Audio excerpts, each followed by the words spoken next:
स्वागत है हमारे YouTube चैनल में। मैं गोविंदा सर आप लोग सामने उपस्थित हुआ हूँ। चैप्टर नंबर 2 10th क्लास का बायोलॉजी का चैप्टर नंबर 2 लेकर उपस्थित हुआ हूँ। चलिए आज हम लोग पढ़ेंगे चैप्टर नंबर 2। अगर चैप्टर 1 अगर आप नहीं देखे हैं, चैप्टर 1 का वीडियोज अगर नहीं देखे हैं बायोलॉजी का, तो आप हमारे यूट्यूब चैनल पर जाएँ और वहाँ से आप देख सकते हैं। पूरी कहानी को आपको दिख जाएगा। और ये मैं आपसे वादा किया हूँ कि पूरी चैप्टर वाइज पूरी कहानी को बताऊंगा, पूरी ऑब्जेक्टिव की क्वेश्चन को क्लियर कराऊंगा। तो इसलिए मैं आपसे ये जरूर बोलूंगा कि आप टॉप 10 क्लासेस से जुड़े यानी टीजीडी चैनल से जुड़े रहें और अपना लाभ उठाएं। ठीक है, तो चलिए हम लोग पढ़ते हैं। पहला प्रश्न जो है चैप्टर नंबर 2 की बात कर रहे हैं, बायोलॉजी चैप्टर नंबर 2 नियंत्रण और संवहन। जो चैप्टर का नाम है नियंत्रण और संवहन। ठीक है, तो चलिए हम पहला प्रश्न हम लोग पढ़ते हैं। मैं आपको बता दूं प्रश्न के जो है ना, इसमें जो सबसे बड़ी चीज है जो है क्वेश्चन जो है ना, सीरीज वाइज जो आगे पीछे जो नाम है ना, उससे मतलब नहीं है, आपको क्वेश्चन बस समझ में आनी चाहिए। ठीक है, तो चलिए आपको ये प्रश्न संख्या हम आपको 2 पढ़ रहे हैं। थायराइड ग्रंथि की अल्पक्रियता के कारण कौन से रोग होती है, उत्पन्न होती है। यानी कि थायराइड ग्रंथि की जो बात कर रहे हैं, थायराइड ग्रंथि की अल्पक्रियता के कारण कौन सा रोग उत्पन्न होता है। तो आपका पहला ऑप्शन है ना ऑटू, है ना अटुआ मनता, दूसरा अटुआ अल्पक्रियता, दूसरा क्या मिक्सिमिडीमा, और चौथा ऑप्शन है इनमें से सभी। ठीक है, यानी कि इसमें 4 ऑप्शन आपका दिया हुआ है, जो ऑप्शन नंबर डी बिल्कुल सही है। यानी कि थायराइड ग्रंथि की जो अल्पक्रियता जो होती है वो आपका ये ए और बी सी तीनों मिलके होती है। यानी कि ऑप्शन नंबर डी क्या है, बिल्कुल सही आंसर है ऑप्शन नंबर डी। ठीक है, चलिए अगला प्रश्न पढ़ते हैं। प्रश्न क्या अगला है, शरीर की प्रधान नियंत्रण ग्रंथि किसे कहा जाता है। शरीर की प्रधान नियंत्रण ग्रंथि किसे कहा जाता है, किसे कहा जाता है। पहला ऑप्शन हो गया जनन ग्रंथि, दूसरा हो गया पीयूष ग्रंथि, तीसरा थायराइड ग्रंथि, चौथा इनमें से कोई नहीं। चौथा इनमें से कोई नहीं। तो शरीर की प्रधान नियंत्रण ग्रंथि जो होता है पीयूष ग्रंथि कहा जाता है। ऑप्शन नंबर बी बिल्कुल सही है। चलिए अगला प्रश्न पढ़ते हैं। अग्नाशय द्वारा निम्न में से कौन से हार्मोन स्रावित होता है। अग्नाशय द्वारा निम्न में से कौन सा हार्मोन स्रावित होता है। तो पहला ऑप्शन है इंसुलिन, दूसरा है ना ग्लूकोगान, और तीसरा ए एंड बी दोनों, और चौथा इनमें से कोई नहीं। तो आपको बता दो ऑप्शन नंबर सी बिल्कुल सही जवाब है, यानी कि इंसुलिन और ग्लूकोगान के जो से होता है। चलिए अगला सवाल। स्रावित होने वाला हार्मोन का समय, स्रावित होगा, यहाँ गलत हो गया है, साबित हो गया है। ठीक है, यहाँ स्रावित होगा। ठीक है, चलिए स्रावित होने वाले हार्मोन का समय और मात्रा किस क्रियाविधि द्वारा नियंत्रित की जाती है, किस क्रियाविधि द्वारा नियंत्रित की जाती है। तो आपको मैं बता दूं ऑप्शन आपको जो दिया हुआ, पहला ऑप्शन है स्वतरण, दूसरा परिशुद्धता, चौथा तीसरा अनुक्रिया, चौथा पुनर्भरण। तो क्या होगा ऑप्शन नंबर डी बिल्कुल सही है, पुनर्भरण। ठीक है, चलिए अगला प्रश्न आपके स्क्रीन पे चल रहा है। चलिए शेयर करते जाइए ताकि अन्य बच्चे तक ये पहुंच जाए और वो लोग भी आसानी से इसका लाभ उठा सके।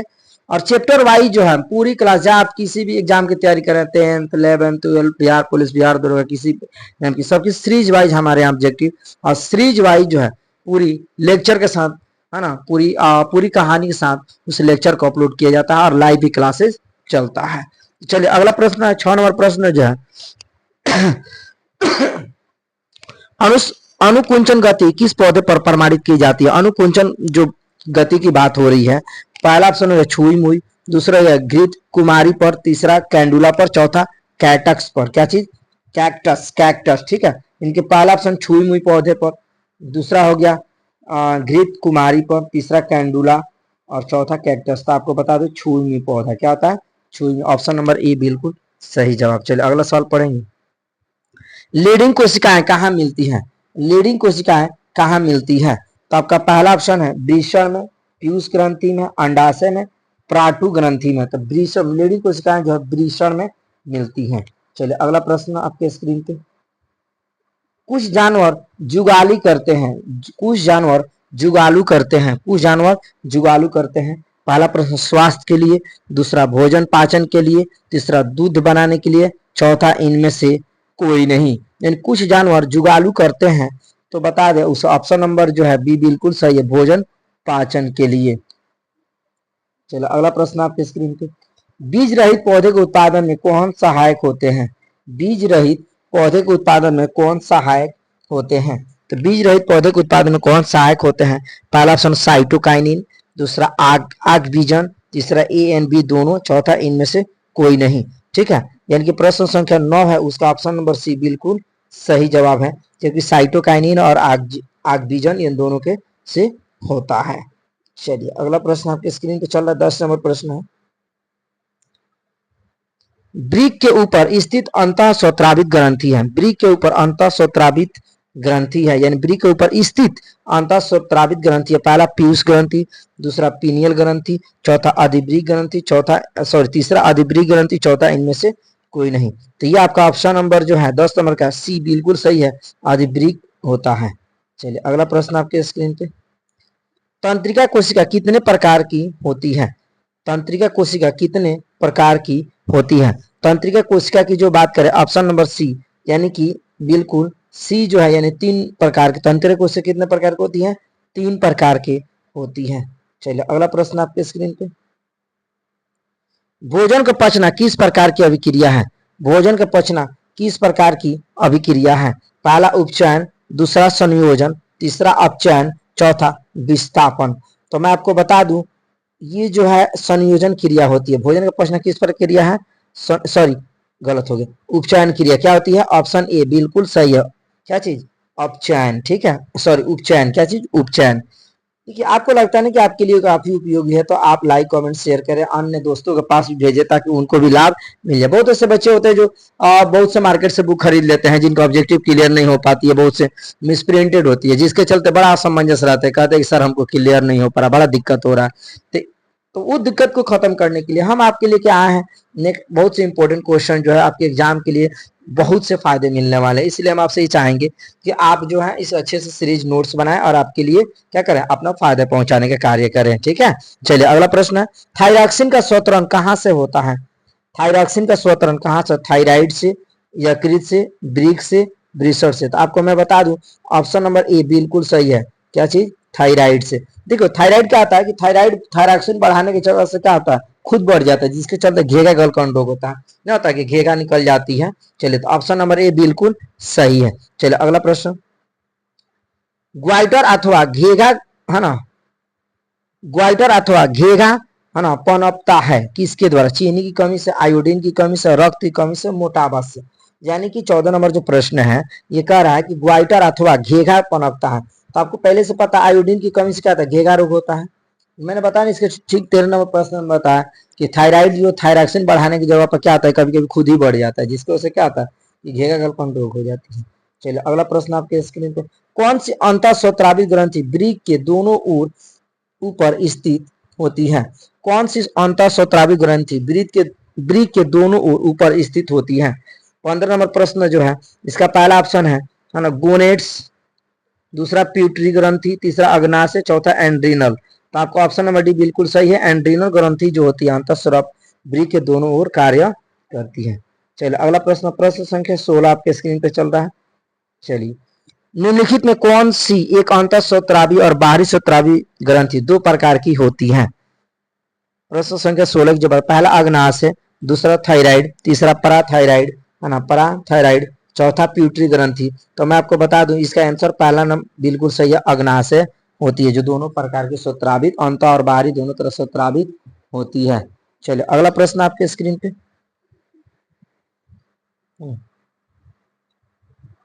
प्रश्न संख्या 17, कौन सा पादप नियंत्रण फल बेचने वाले द्वारा उपयोग होते हैं? कौन सा पादप नियंत्रण फल बेचने वालों द्वारा उपयोग किया जाता है? यानी कि जो फल बेचते हैं ना, आखिर वो कौन से केमिकल का प्रयोग करते हैं जिससे फल क्या होता है कि काफी आसानी या कम मात्रा में पक जाता है? तो आखिर कौन सा होता है? ठीक है, तो चलिए ऑप्शन नंबर एब्सिसिक अम्ल, दूसरा जेब्रेलिन, तीसरा एथाइलिन, चौथा आक्जिन है ना, चौथा आक्जिन। तो मैं आपको बता दूं प्रश्न संख्या जो 17 है ना उसका आंसर बिल्कुल से एथाइलिन जो होती है ना, यानी कि एथिलीन जिसे बोलते हैं, उसके द्वारा क्या होता है वो लोग प्रयोग करते हैं। एथिलीन एक प्राकृतिक गैस होती है, ये क्या होता है कि फलों में आसानी से, फलों के अग्रभाग में पाए जाते हैं, जिससे फल आसानी से क्या होता है पक जाता है। चलिए अगला प्रश्न आपके स्क्रीन पे चल रहा है, प्रश्न संख्या 18, निम्नलिखित में कौन सा पादप हार्मोन है?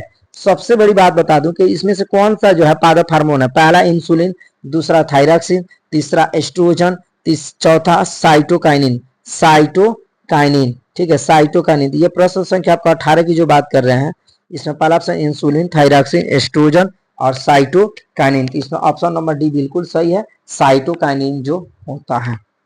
चलिए अगला प्रश्न पढ़ते हैं। निम्नलिखित में कौन सा पादप हार्मोन है?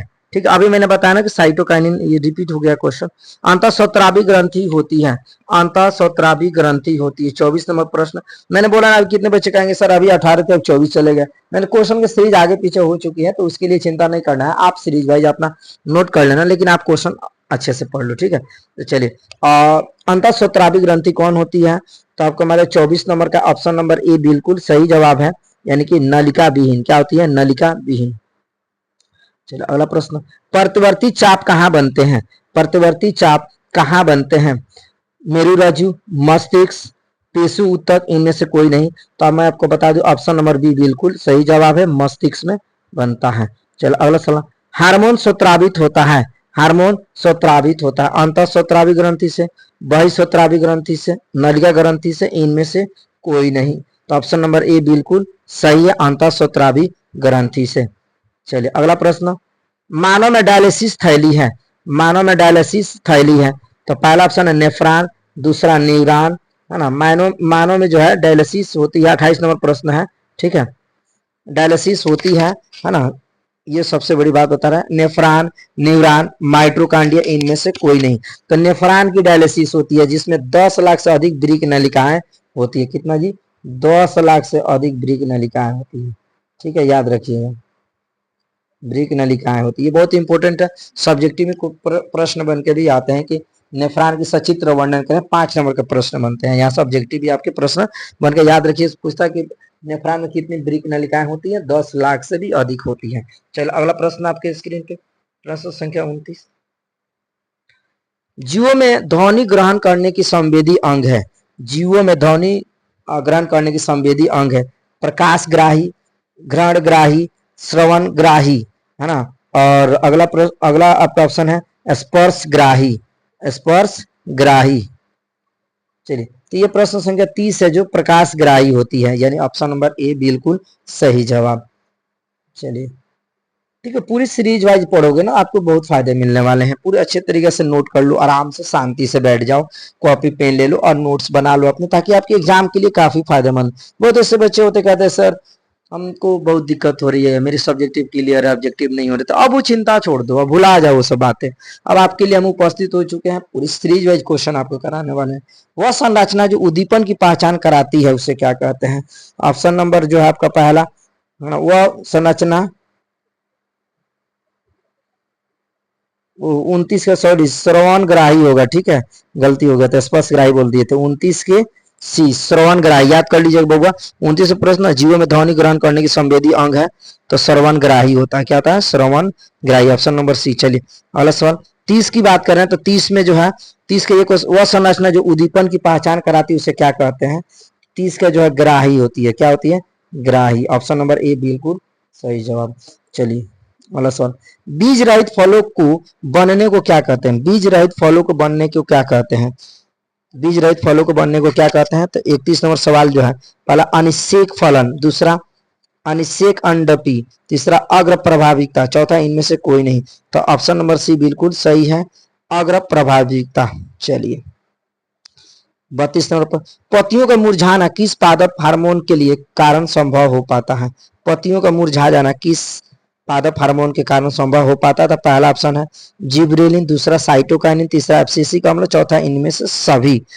तो आपको मैं बता, पत्तियों को मुरझाना एब्सिसिक अम्ल होता है। क्या होता है? एब्सिसिक अम्ल, ऑप्शन नंबर सी बिल्कुल सही जवाब। चलिए अगला सवाल 33 नंबर, इंसुलिन की कमी के कारण कौन सा रोग होता है? इंसुलिन की कमी के कारण कौन सा रोग होता है? चलिए ऑप्शन की बात करें तो पहला एड्स, दूसरा बेरी बेरी, चौथा घोघा, तीसरा घोघा, चौथा मधुमेह। चीनिया बीमारी है, इंसुलिन की कमी से मधुमेह बीमारी, चीनिया बीमारी, जिसे शुगर कहते हैं। क्या कहते हैं? शुगर। चलिए अगला प्रश्न। ब्रिक किस प्रकार का भाग है? ब्रिक किस प्रकार का भाग है, यानी ब्रिक किस तंत्र का भाग है? तो प्रकाश तंत्र का, परिसंचरण तंत्र का, उत्सर्जन तंत्र का, श्वसन तंत्र का, है ना, किस प्रकार का है? तो ऑप्शन नंबर सी बिल्कुल उत्सर्जन तंत्र, यानी सी नंबर बिल्कुल सही जवाब। चलिए अगला प्रश्न आपके स्क्रीन पे, निम्नलिखित में कौन सी अनैच्छिक क्रिया नहीं है? कौन सी अनैच्छिक क्रिया नहीं है? वमन, चमाना, चबाना, लार आना, हृदय का धड़कना। हृदय का धड़कना, तो ऑप्शन नंबर बी जो है अनैच्छिक क्रिया नहीं है, चबाना। चलिए अगला प्रश्न आपके स्क्रीन पे, पोन्स मेंडुला अनुमस्तिष्क है। पोन्स मेंडुला अनुमस्तिष्क है, अग्र अग्र मस्तिष्क का हिस्सा है, मध्य मस्तिष्क का हिस्सा है, पश्च मस्तिष्क का हिस्सा है, प्रमस्तिष्क का हिस्सा है। प्रश्न संख्या 36 की जो बात कर रहे हैं, पोन्स मेंडुला अग्र मस्तिष्क जो है ना, तो ऑप्शन नंबर बी बिल्कुल सही जवाब है, मध्य मस्तिष्क का हिस्सा है। चलिए अगला प्रश्न, देखिए आपको लगता है ना कि आपके लिए काफी उपयोगी है, तो आप लाइक कमेंट शेयर करें और अन्य दोस्तों के पास भेजें ताकि और भी बच्चे को लाभ मिल जाए, है ना। और ज्यादा से ज्यादा मात्रा में सब्सक्राइब चैनल, हमारे चैनल करें और सपोर्ट करें, ताकि मैं आपके लिए वो जो वादा किए ना चैप्टर वाइज ऑब्जेक्टिव कवर कराने की, मैं चैप्टर और ऑब्जेक्टिव कवर करा दूंगा, ठीक है। चलिए अगला प्रश्न, जड़ का अधोगामी वृद्धि है। जड़ का अधोगामी वृद्धि है प्रकाश अनुवर्तन, गुरुत्वानुवर्तन, जलानुवर्तन, रसायनानुवर्तन। यानी कि 37 नंबर प्रश्न है जो है गुरुत्वानुवर्तन होता है, ऑप्शन नंबर बी बिल्कुल सही जवाब। चलिए अगला प्रश्न, पादप हार्मोन साइटोकाइनिन सहायक है। पादप हार्मोन साइटोकाइनिन सहायक है प्रोमो की अग्रभाग की लंबाई की वृद्धि के लिए, तने की वृद्धि के लिए। और अगला 3 नंबर ऑप्शन है पादप का प्रकाश की ओर मुड़ने के लिए, चौथा इनमें से सभी। इनकी प्रश्न संख्या जो 38 है उसके मैं बता दूं, तो ऑप्शन नंबर ए बिल्कुल सही जवाब, प्रो की अग्रभाग की लंबाई की वृद्धि के लिए होता, ऑप्शन नंबर ए बिल्कुल सही जवाब। चलिए अगला प्रश्न 39, मस्तिष्क का कौन सा भाग शरीर की स्थिति तथा संतुलन का अनुरक्षण करता है? अनुरक्षण करता है, तो पहला ऑप्शन हो गया 39 की जो बात कर रहे हैं ना, उसकी बात कर रहे हैं। पहला ऑप्शन अग्र मस्तिष्क, मध्य मस्तिष्क, अनुमस्तिष्क, चौथा इनमें से सभी। तो अनुमस्तिष्क होगा, क्या होगा? अनुमस्तिष्क होगा, अनुमस्तिष्क होगा, ठीक है। चलो अगला प्रश्न हम पढ़ते हैं, है कि नहीं, आपके स्क्रीन पे चल रहा अगला प्रश्न, अवंटु ग्रंथि को थायरॉक्सिन हार्मोन बनाने के लिए क्या आवश्यक है ना? अवंटु ग्रंथि को थायरॉक्सिन बनाने के लिए क्या आवश्यक है? तो पहला ऑप्शन है सोडियम, दूसरा क्लोरीन, तीसरा फास्फोरस, चौथा इनमें से सभी। यानी कि ये प्रश्न जो है आपका 40 नंबर जो प्रश्न है ना, 40 नंबर प्रश्न की जो बात कर रहे हैं वो ऑप्शन नंबर ए बिल्कुल सही है, सोडियम। चलिए अगला प्रश्न पढ़ते हैं। आप कहोगे सर 40 के बाद 19 आ गया, मैंने बोला ना कि सीरीज वाइज जो है आपको नहीं, इससे क्रमांक से मतलब आप अपने कॉपी में ना सीरीज वाइज लिख लो, है कि नहीं। चलिए अगला प्रश्न, अधिकतर पादप नियंत्रण उत्पन्न होते हैं। अधिकतर पादप नियंत्रण उत्पन्न होते हैं, पहला तने, बढ़ते तने का अग्रभाग पर, दूसरा बढ़ती जड़ के अग्रभाग पर, तीसरा ए और बी दोनों, चौथा फ्लोएम की संवहनी नलियों पर। तो 19 नंबर जो सवाल पढ़ रहा है उसका ऑप्शन नंबर सी बिल्कुल सही जवाब है, यानी बढ़ते तने के अग्रभाग पर भी है और बढ़ती जड़ के अग्रभाग पर भी है। चलिए अगला प्रश्न आपके स्क्रीन पे चल रहा है, जीवों में ध्वनि ग्रहण करने के लिए संवेदी अंग है। पहला प्रकाश ग्राही, ग्रहण ग्राही, श्रवण ग्राही, स्पर्श ग्राही। जो 20 नंबर ऑप्शन नंबर सी बिल्कुल सही जवाब है, श्रवण ग्राही। चलिए अगला प्रश्न आपके स्क्रीन पे, बहुकोशिकीय जीवों में निम्न से किस प्रकार का समूहन पाया जाता है? बहुकोशिकीय की बात हो रही है, पहला रासायनिक समूहन, दूसरा तंत्रिका समूहन, तीसरा ए और बी दोनों, चौथा इनमें से कोई नहीं। तो 21 नंबर जो सवाल बता रहे हैं उसका ऑप्शन नंबर सी बिल्कुल सही है, रासायनिक समूहन भी होता है और तंत्रिका समूहन भी होता है। चलो अगला सवाल, ये लास्ट प्रश्न है, ठीक है। मस्तिष्क उत्तरदायी है, मस्तिष्क किसके लिए उत्तरदायी है? सोचने के लिए, हृदय स्पंदन के लिए, शरीर का संतुलन बनाने के लिए, चौथा इनमें से सभी। यानी कि 22 नंबर सवाल है उसका ऑप्शन नंबर बिल्कुल डी है, सही है। सोचने के लिए भी, हृदय स्पंदन के लिए भी, शरीर का संतुलन बनाने के लिए भी होता है।